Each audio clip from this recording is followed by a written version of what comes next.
Alors, c'est le texte que nous avons lu dans l'Ancien Testament, Agée chapitre 1, qui fait l'objet de notre méditation cet après-midi.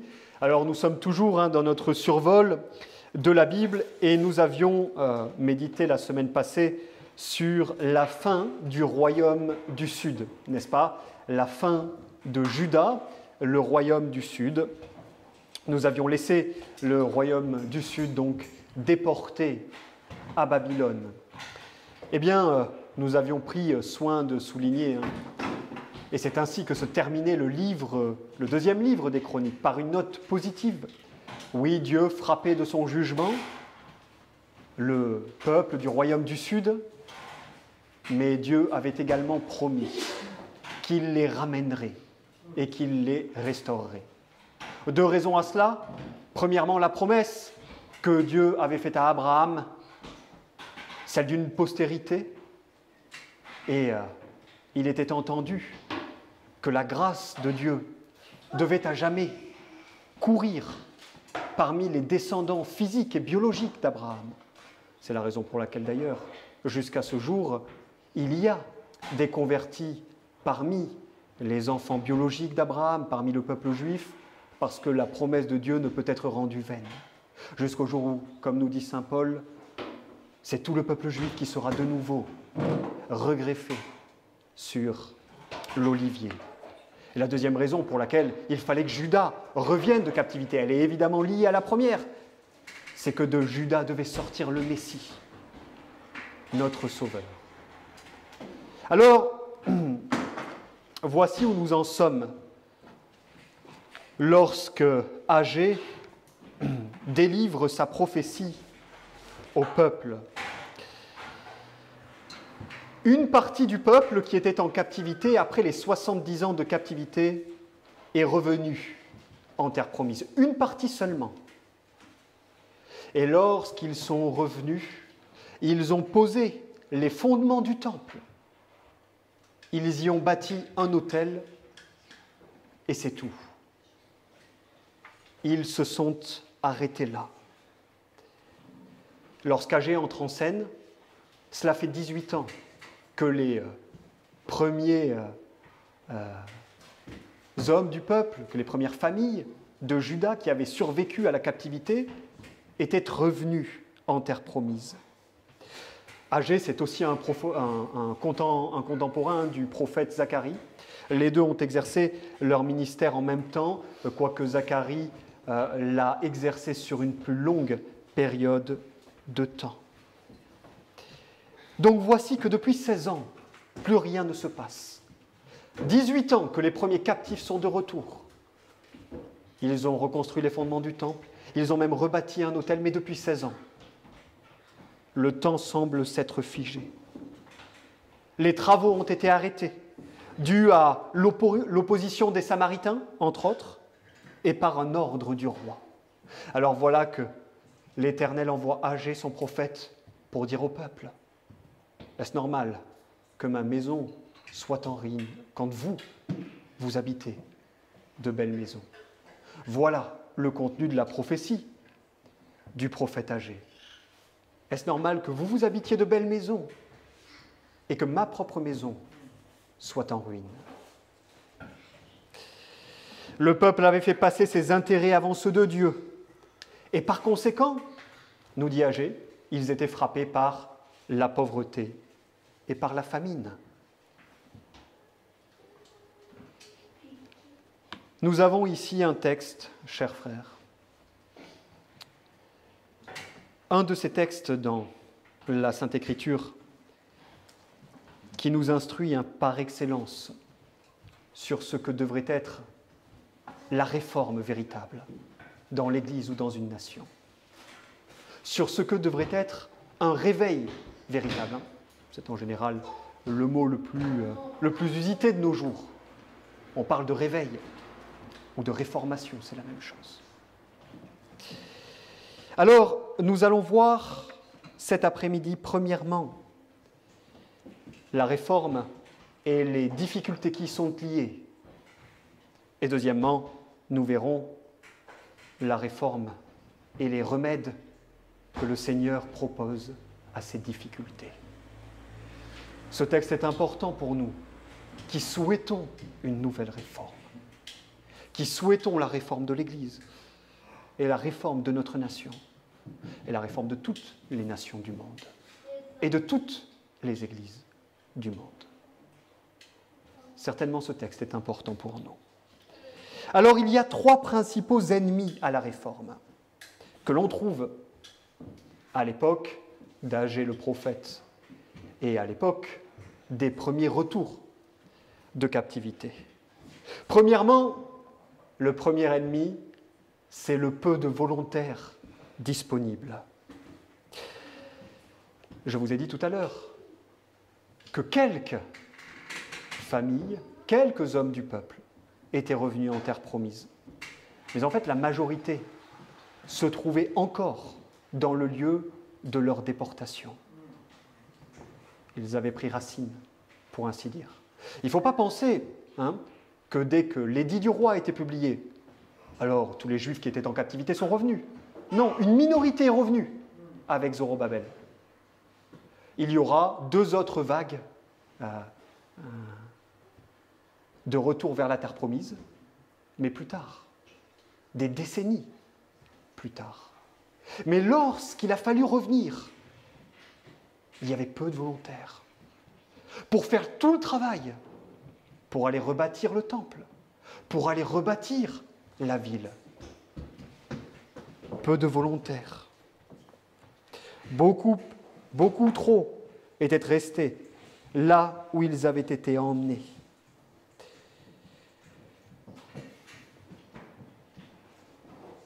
La seconde vague de revenants n'arrivera que 60 ans plus tard.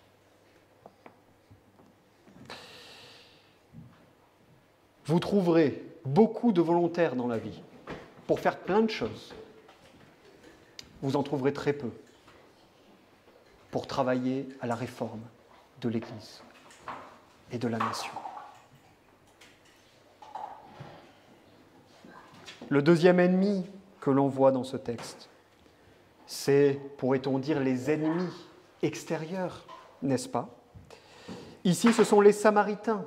Les Samaritains, alors cela nous est raconté, particulièrement dans les livres d'Esdras et de Néhémie, comment ils se sont opposés au retour du peuple et à la reconstruction de la ville. Mais il n'y avait pas que les Samaritains.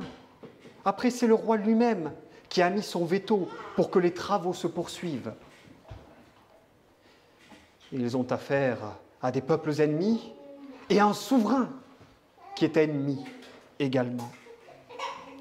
Tout est bon pour empêcher la réforme en Juda.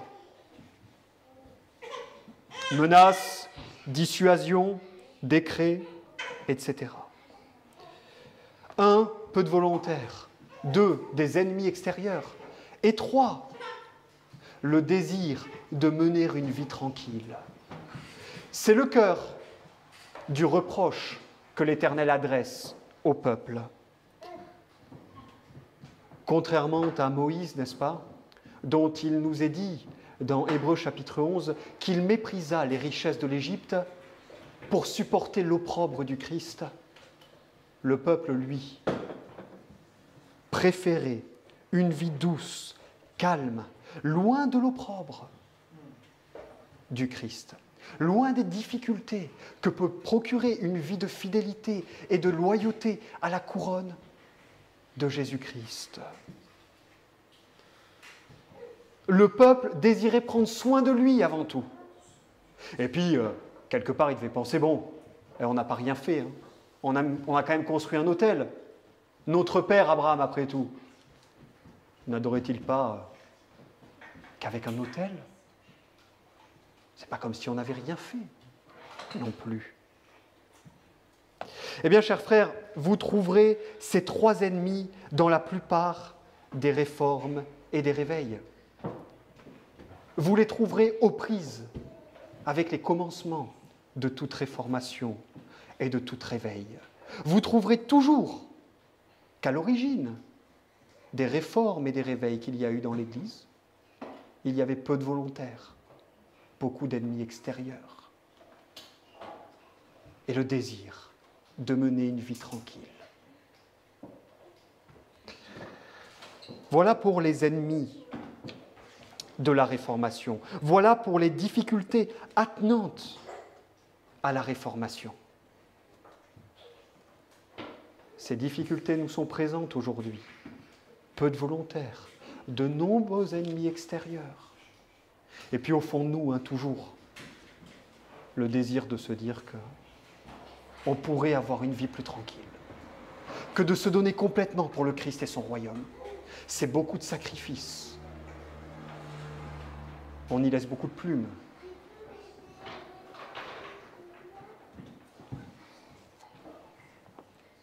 Et cela n'est pas très engageant, n'est-ce pas? Alors voici maintenant les remèdes à ces difficultés. Aux 3 difficultés qui s'opposent sans cesse à la réforme se trouvent 3 remèdes qui sont perpétuellement valables pour nous. Le texte nous propose 3 remèdes à ces 3 difficultés. Et le premier, et là encore c'est au cœur de la prédication d'Agé, c'est le sacrifice de soi. À quoi se résume la prédication d'Agé? Elle se présume à le temple avant tout. Les intérêts de Dieu avant vos propres intérêts. Et laissez-moi vous dire qu'il n'y a là rien de nouveau. C'était l'exigence de notre Seigneur Jésus-Christ pour tous ceux qui voulaient être ses disciples. Matthieu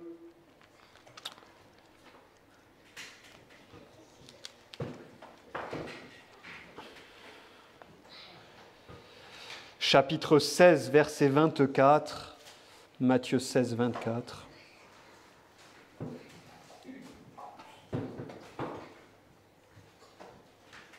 Alors Jésus dit à ses disciples, « Si quelqu'un veut venir après moi, qu'il renonce à lui-même, qu'il prenne sa croix et me suive. »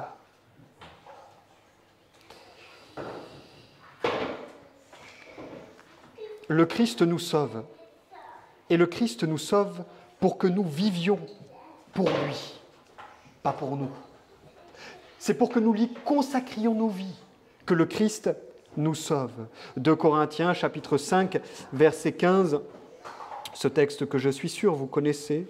« Et qu'il est mort pour tous, donc il, c'est le Christ, afin que ceux qui vivent ne vivent plus pour eux-mêmes, mais pour celui qui est ressuscité des morts pour eux. » Si vous êtes un chrétien, vous vous êtes engagé à donner votre vie au Christ, à lui donner votre vie, à consacrer votre vie à sa volonté et à ses intérêts.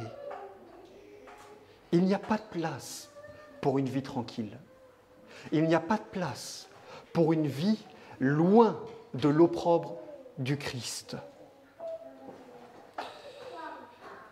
Dieu et son Christ doivent toujours occuper la première place dans nos vies. C'est toutes les facultés de votre être que vous devez mettre à sa disposition, à son service.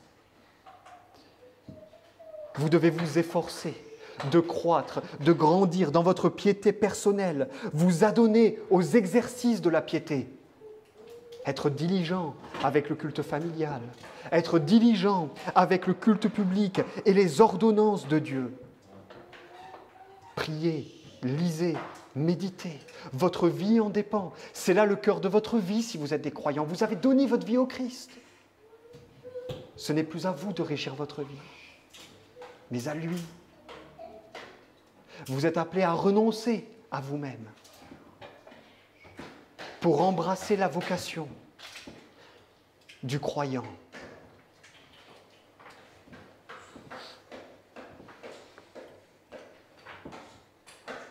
Sacrifiez votre temps, vos biens, vos forces pour le Christ et pour son royaume, pour son Église.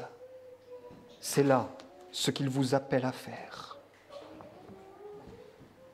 Dormez-vous tranquillement, vivez-vous confortablement, alors que l'Église, le temple de Dieu, est en ruine?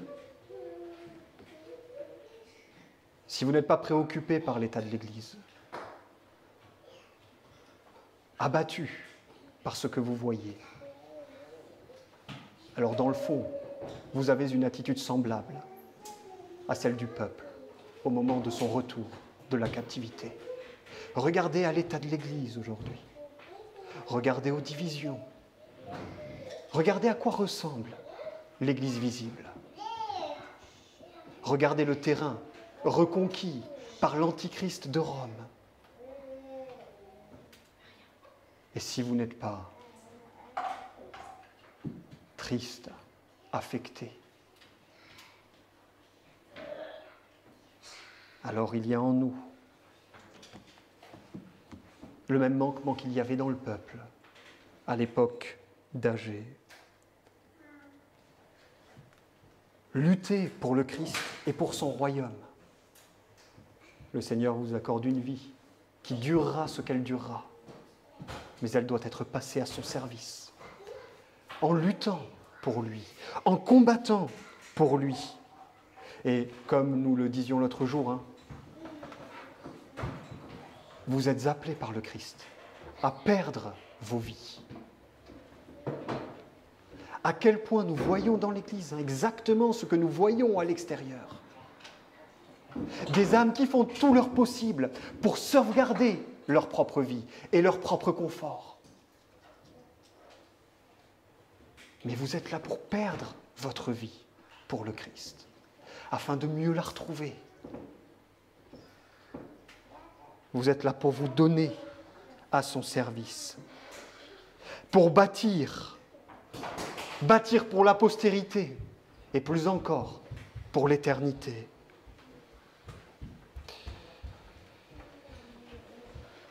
Ici-bas, c'est le temps du sacrifice et du combat. Et il n'y a pas de réforme sans cela. Il n'y aura pas de réveil sans cela. On entend beaucoup dire, moi je prie pour le réveil. Et c'est une excellente chose. Nous avons besoin d'âmes qui prient pour le réveil. Tout commence par la prière.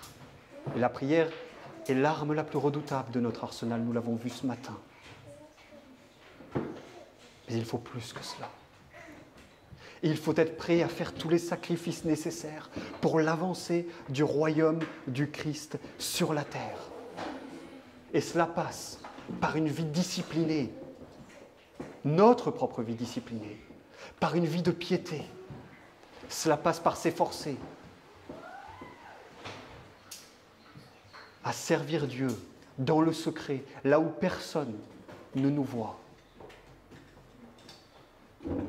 La réforme commence comme cela, par l'individu.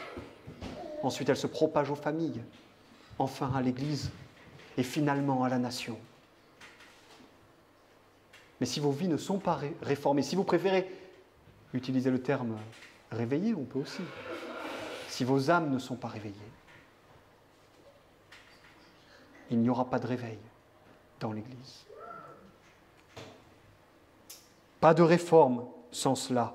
Pas de réforme sans des croyants qui sont prêts et déterminés à perdre leur vie pour le Christ, à faire passer ses intérêts avant les leurs. Le deuxième remède aux difficultés qui vont venir s'ériger devant la réforme et le réveil dans l'Église, c'est le ministère de la parole, n'est-ce pas? Le ministère de la parole. Deuxième remède, deuxième arme à utiliser contre ses ennemis lorsque nous désirons la réforme de l'Église. Le ministère de la parole ici incarné par Agé, n'est-ce pas? Agé est un prophète. Et notez que c'est particulièrement intéressant parce que depuis la déportation de Juda, le prophétisme en tant qu'institution a cessé dans le peuple. On compte que 3 prophètes après le retour du peuple. Agé, Zacharie et Malachie. Avant qu'Israël parte en déportation, avant que le royaume du Nord soit détruit, avant que le royaume du Sud soit déporté, il y avait des écoles de prophètes. Le prophétisme était institutionnel en Israël. Ce n'est plus le cas après la déportation. Et pourtant, Dieu va quand même susciter trois prophètes pour conduire et guider le peuple, dont Agé. Le ministère de la parole est nécessaire. Et il faut en être bien convaincu. S'il n'y a pas de réforme sans sacrifice de soi, il n'y a pas de réforme sans ministère de la parole. Agé, Zacharie en sont la preuve. Alors quel est l'intérêt finalement du ministère de la parole? Parce que tout le monde est d'accord ici pour dire que l'Éternel est aux cieux, qu'il fait tout ce qu'il veut, et qu'en fait il serait tout à fait capable de créer un réveil sans aucun ministre de la parole. Là n'est pas la question. Mais pourquoi, dans la providence ordinaire de Dieu, le ministère de la parole est l'instrument qu'il utilise pour sauver les âmes, et donc pour le réveil et la réforme de l'Église? Voici les deux volets qui sont illustrés ici par l'oracle d'Agé, les deux volets qui composent le ministère de la parole. On pourrait dire les deux éléments qui résument à eux seuls ce qu'est le ministère de la parole. Premièrement, les ministres de la parole, à l'image d'Agé, sont là pour exhorter le peuple, en lui disant ce qu'il doit faire. Le ministre de la parole est là pour exhorter, pour encourager, pour donner au peuple connaissance de la volonté révélée de Dieu pour lui. Il exhorte, il encourage, il anime. Il rappelle à l'ordre lorsque c'est nécessaire. Mais il fait autre chose, le ministre de la parole. Et il est étonnant de constater que cet aspect du ministère de la parole est aujourd'hui, peu ou prou, complètement oublié. Si bien qu'il semble être daté d'un autre âge. Et pourtant, historiquement, il fait partie de l'exercice du ministère. Les ministres, à l'image d'Agé, dans ce texte, sont aussi là pour expliquer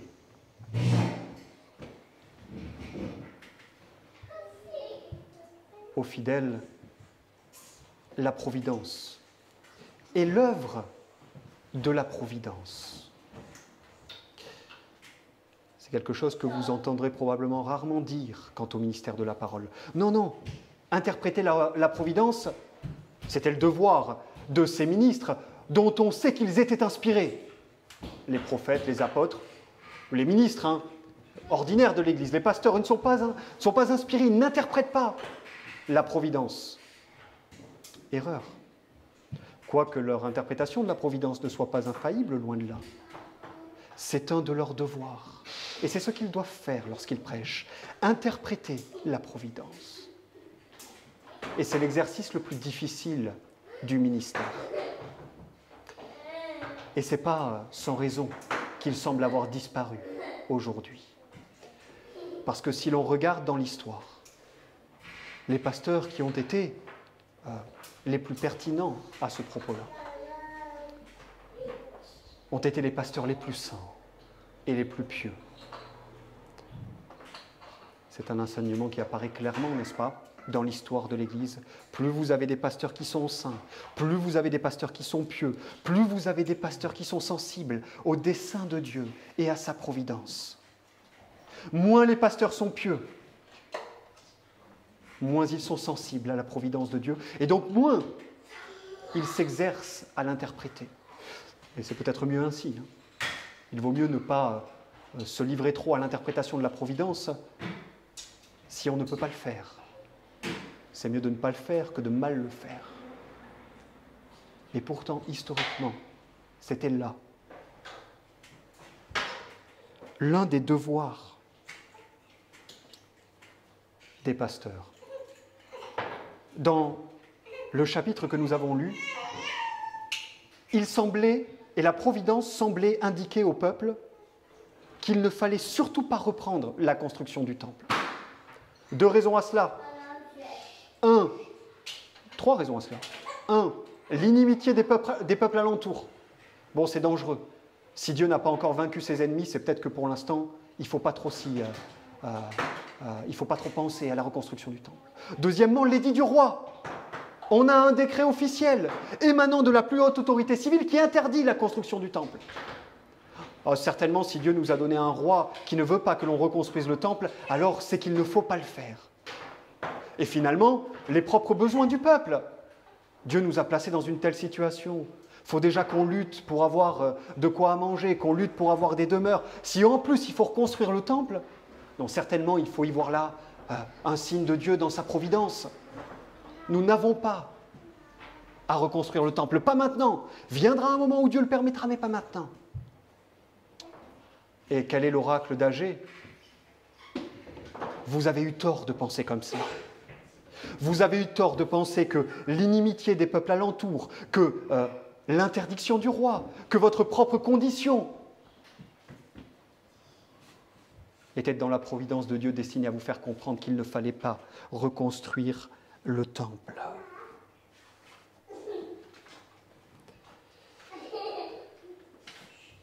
Et c'est aussi Agé qui explique pourquoi dans la providence de Dieu, la sécheresse et la pauvreté frappent le peuple.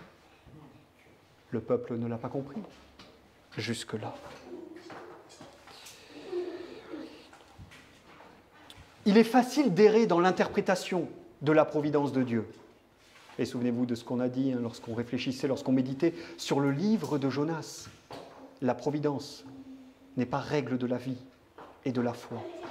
Et elle ne doit jamais l'être. Elle peut être utile à bien des égards. Mais elle n'est pas la règle de la vie et de la foi. Il est facile d'errer dans son interprétation de la providence. Et vous me direz, s'il est facile d'errer pour un fidèle dans l'interprétation de la providence, il est aussi facile pour un ministre d'errer dans l'interprétation de la providence, et c'est vrai. Mais il n'en demeure pas moins que c'est là le devoir des ministres. Ce que nous voyons en Acte 15, n'est-ce pas, lorsque les apôtres et les anciens sont rassemblés pour prendre des décisions qui concernent les gentils dans l'Église. Ils interprètent la providence à la lumière de l'Écriture.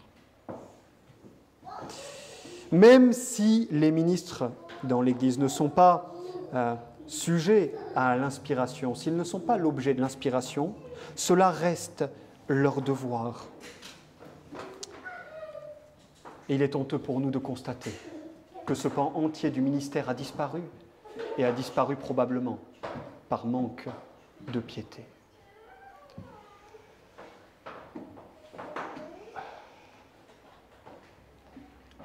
Et il suffit de se pencher dans les écrits des hommes d'autrefois pour se rendre compte que la situation était différente.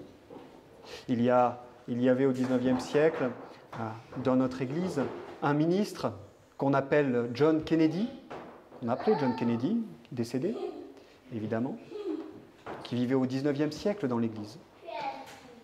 Il a écrit un livre. À son époque, le mouvement revivaliste, alors pour ceux qui ne savent pas ce qu'est le mouvement revivaliste, c'est ce mouvement qui est issu des réveils qu'il y a eu en Grande-Bretagne et aux États-Unis. Bref, les mouvements revivalistes se faisaient de plus en plus influents, n'est-ce pas, en Écosse. Et étonnamment, la plupart de ces mouvements ont laissé de côté la saine doctrine. Ils ont laissé de côté la pureté du culte public. Ils ont laissé de côté le gouvernement presbytérien de l'Église. Et John Kennedy écrit un livre pour dire ce qu'il en pense. Et il termine son livre en disant « Voilà à quoi ressemblera la religion au siècle prochain. Vous avez, trait pour trait, l'exacte représentation de l'état de l'Église, le siècle dernier et aujourd'hui. » John Kennedy n'était pas un prophète. Il était un homme pieux, particulièrement sensible au dessein et à la providence de Dieu. Et ces exemples-là, on peut les multiplier.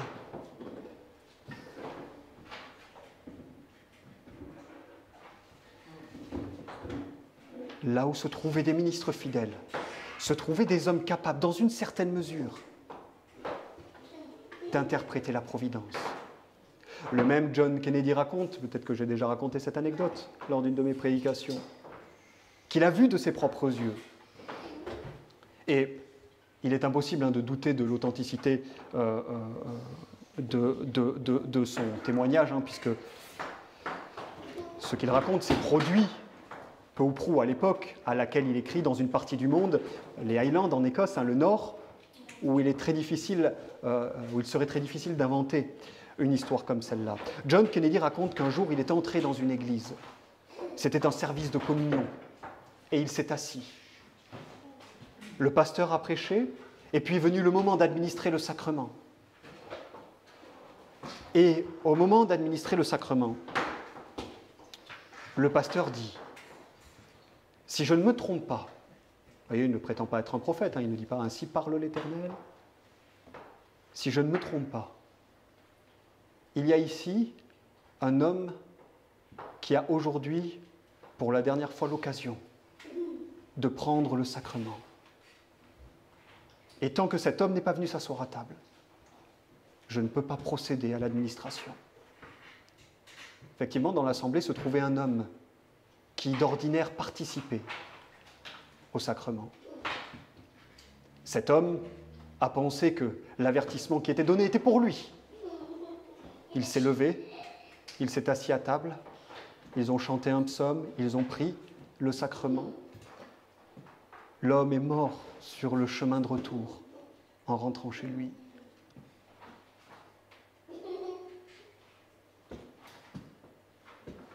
Impossible de douter de l'authenticité d'une telle anecdote. Cet homme a été vu par des centaines de personnes prendre la communion. Il a été vu par des centaines de personnes mourir sur le chemin du retour.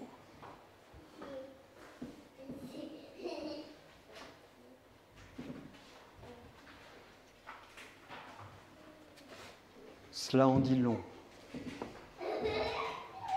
sur nous, les ministres. Le peu de capacité que nous avons à voir clair dans la providence, y compris dans ce qu'il y a de plus clair et évident, comme de voir que le jugement de Dieu repose sur une nation ou qu'il repose sur une église. Alors, vous voyez, exhorter, interpréter, dans une certaine mesure, la providence, évidemment. Et nous ne disons pas que cela est toujours possible, du moins toujours pas aussi clairement que les deux exemples que je viens de vous partager. Mais dans une certaine mesure, cela devrait être le propre de tout ministre. Pas de réforme sans le ministère de la parole. Alors qu'est-ce que ça veut dire, ça, concrètement? Ça veut dire prier pour vos pasteurs. Priez pour avoir des pasteurs qui sont pieux et qui sont saints. Priez aussi pour avoir plus de pasteurs. Priez pour la bénédiction de Dieu sur ceux qui étudient en vue du ministère. Priez pour leur protection. Priez pour le bien de leur âme. Et considérez que le ministère de la parole est l'instrument ordinaire de votre édification. Voilà la raison pour laquelle il nous faut être attentifs à la prédication de la parole, n'est-ce pas? La raison pour laquelle il nous faut tâcher de retenir ce que l'on entend dans la prédication et méditer ce que nous avons entendu. Voilà une autre raison pour encourager les jeunes garçons à contempler le ministère, à songer au ministère et surtout considérer les ministres comme ce qu'ils sont, des dons de Dieu à son Église. Et tirez-en la conclusion. Qu'est-ce que cela veut dire lorsqu'il y a dans une Église une crise des vocations, si les vocations sont un don de Dieu?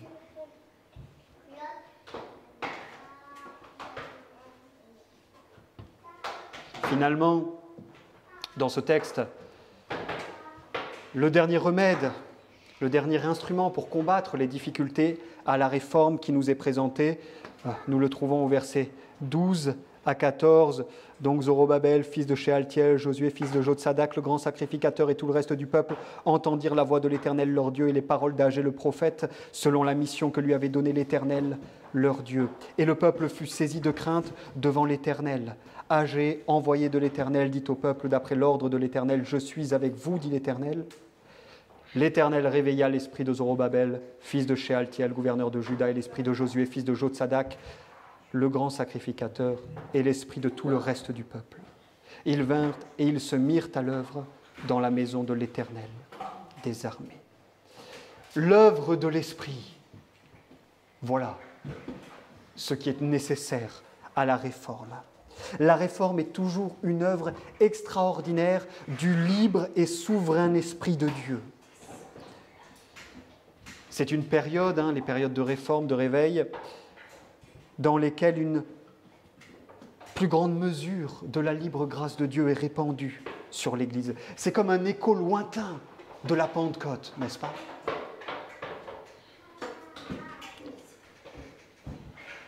Et la première chose que fait l'Esprit lors d'une réformation ou d'un réveil, c'est de remettre la parole de Dieu au cœur de la vie, de l'Église et de l'individu. Et l'appliquer avec une force nouvelle à leur cœur. Bien sûr, l'Esprit continue de faire ça, même quand on n'est pas dans une période de réveil ou de réforme. Mais en période de réveil et de réforme, il le fait avec beaucoup plus de force et d'intensité. Néanmoins, l'Esprit est souverain, n'est-ce pas? Il est impossible de prévoir, il est impossible de garantir un réveil. Et dès lors, on pourrait se poser la question, mais que faire? Parce que finalement, in fine, si tout dépend de l'œuvre souveraine de l'Esprit, n'est-ce pas frustrant pour nous? Soyez réveillés, parce que la réforme commencera par vos âmes. C'est ce que l'on disait il y a un instant. Indépendamment de la souveraineté de l'Esprit. C'est là votre devoir. Prier pour la réforme. Prier pour la réforme ne signifie pas que la réforme viendra de notre vivant. Mais ne pas prier pour la réforme, ça nous garantit qu'elle ne viendra pas de notre vivant. Et ensuite, attendez patiemment. Vous savez, aujourd'hui, ces églises, il y en a plusieurs dans le monde, mais on en connaît quelques-unes en Écosse qui sont devenues de toutes petites dénominations. C'est notre cas, Nous sommes aujourd'hui une petite dénomination. Et qui ont pourtant beaucoup de biens, beaucoup d'églises, beaucoup de patrimoine. Et lorsque vous parlez avec eux, mais pourquoi est-ce que vous ne vendez pas tout ça? Parce que viendra un temps où ces églises seront pleines. Viendra un temps, lorsque le réveil arrivera, lorsque la réforme viendra, ces églises seront pleines. On les garde. Peu importe si elles nous coûtent de l'argent, peu importe si elles sont vides et qu'elles ne servent à rien, viendra un jour où elles seront pleines. Et peut-être que l'on peut discuter ce choix, mais l'attitude est la bonne.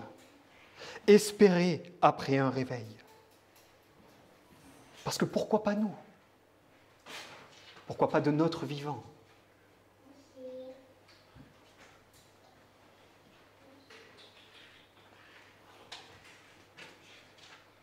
Est-ce si loin de nous? Remontez à mercredi dernier dans le temps et écoutez, rappelez-vous de ce que notre frère disait, nous disait qu'il se passait en ce moment au Venezuela et en Colombie. On a là quelque chose qui ressemble soit à un petit réveil, soit aux prémices d'un plus grand réveil. Et vous vous souvenez de ce qu'il nous disait à ce propos? C'est inexplicable. C'est inexplicable parce que c'est l'œuvre souveraine de l'Église. Si eux, pourquoi pas nous? Espérez. Bien sûr, in fine, Dieu est souverain, il fait ce qu'il veut. Mais le décret de Dieu, son dessein, sa volonté secrète n'est pas la règle de notre foi. La règle de notre foi, c'est sa parole. Et sa parole nous dit, travaillez à la réforme. Priez pour la réforme. Espérez la réforme. Voilà notre devoir. Alors en conclusion, Pourquoi désirer la réforme? Pourquoi pas dire finalement, effectivement, la situation aujourd'hui, elle n'est peut-être pas toute rose, mais bon, on n'est ni persécuté, on a quand même une liberté certaine. Pourquoi désirer la réforme? Finalement, moi, je me contente de ce que j'ai. Je peux aller à l'église, je peux louer Dieu librement. Je ne perçois pas trop le besoin de réforme. Je vous donne 3 raisons pour espérer après la réforme. Premièrement, la gloire du Christ. Parce qu'hélas, l'idolâtrie, qu'elle soit dans nos nations ou dans nos églises, est encore trop présente. Vous vous souvenez, c'est la double idolâtrie dont on trouve parler dans la Sainte Écriture. L'idolâtrie, ce n'est pas seulement le service d'un faux Dieu. L'idolâtrie, c'est aussi le mauvais service du vrai Dieu. Est-ce que vous avez à cœur la gloire du Christ? Alors vous voudrez que cesse l'idolâtrie dans l'Église et dans la nation, pour que cesse le mépris du Christ et les blasphèmes contre le Christ que l'on entend autour de nous. Pour la gloire du Christ, désirez la réforme. Deuxièmement, pour les âmes et pour le salut des âmes, nous désirons le salut de ceux qui sont perdus. C'est inévitable. Si nous savons ce qui attend les perdus. Et nous nous lamentons de ne pas voir suffisamment de conversions. Priez pour la réforme. Priez pour ces grandes périodes de conversion dans l'Église et de salut. Par amour pour votre prochain, désirez la réformation. Et finalement, troisièmement, désirez la réformation pour guérir les vieilles blessures et les vieux schismes.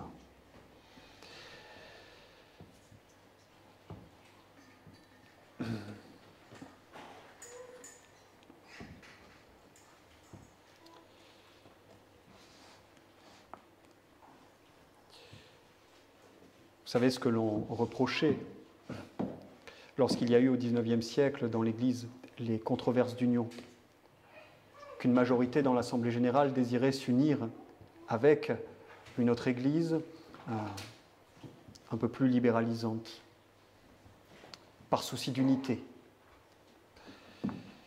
La minorité dans l'Assemblée générale, qu'on appelait les constitutionnalistes, s'y sont opposés, affirmant qu'une telle union entraînerait l'abandon de la constitution de l'Église et dès lors l'abandon et la perte de l'Église elle-même, puisque l'Église est définie par sa constitution.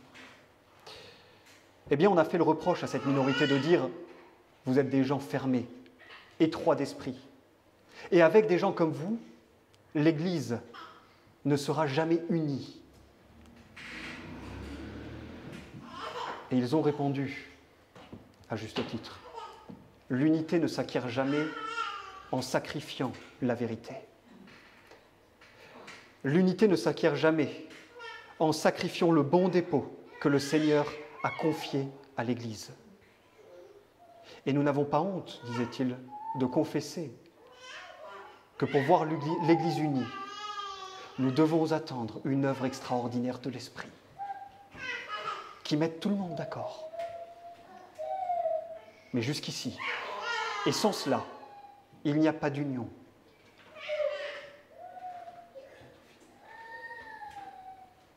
Sur l'autel de la vérité, n'est-ce pas? En sacrifiant sur l'autel la vérité. Eh bien, seule l'action souveraine de l'Esprit peut guérir ces vieilles blessures, les vieux désaccords, les vieux schismes. Cela doit se faire dans la vérité, sans compromis. Et cela nous rend dépendants de l'action de l'Esprit. Si vous avez à cœur l'unité de l'Église, si vous déplorez l'état de l'Église visible, espérez après la réforme pour guérir ces vieux maux. Que le Seigneur nous accorde sa grâce. Levons-nous pour prier.